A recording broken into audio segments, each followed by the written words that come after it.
Ricquewihr. Ricquewihr au cœur du vignoble alsacien. Ricquewihr, en novembre, quand le flot des touristes s'effiloche doucement, aime à se rappeler que c'est ici, derrière ces collines, que s'est produite une véritable révolution tranquille qui a pour nom vendange tardive et sélection de grains nobles. Petite leçon d'histoire, sous la houlette de Jean Hugel, l'une des figures de proue de la viticulture alsacienne.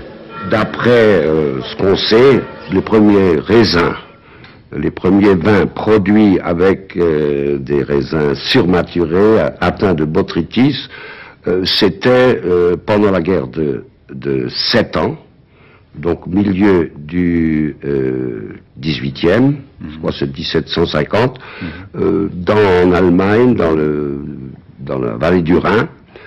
Il y avait une guerre, donc ils n'ont pas pu récolter. Un accident Ils sont revenus plus tard, ils ont vu des trucs pourris, ils ont dit bon, on va quand même le rentrer, et alors ils ont vu que ça donnait quelque chose d'absolument fabuleux, et alors depuis on essaye de le reproduire. Reproduire un accident, tel est sans doute le paradoxe de notre histoire, qui aura bouleversé le paysage des vins d'Alsace et marqué l'évolution d'un vignoble qui connut une lente décadence pendant plus de 3 siècles jusqu'au lendemain de la Première Guerre.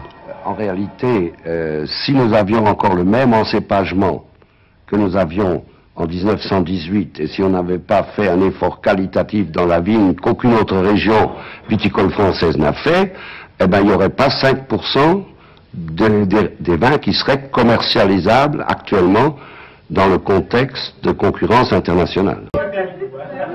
C'est un président qui n'a pas de problème parce que la loi telle que nous l'avons écrite, mon père et moi, est acceptée, et il y a plutôt chaque viticulteur, quand il rencontre un collègue, sort une bouteille de vendange tardive ou de grain noble, il dit goûte le mien, il est meilleur que le tien.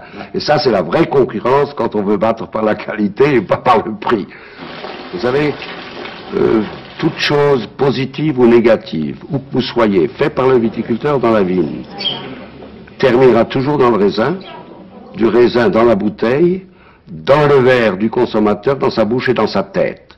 Ça met très très longtemps, mais on n'a jamais autant parlé de l'Alsace et tout le monde reconnaît actuellement que l'Alsace est en Europe la région qui a fait un chemin vers la qualité que mon grand-père, qui en rêvait, n'aurait jamais espéré.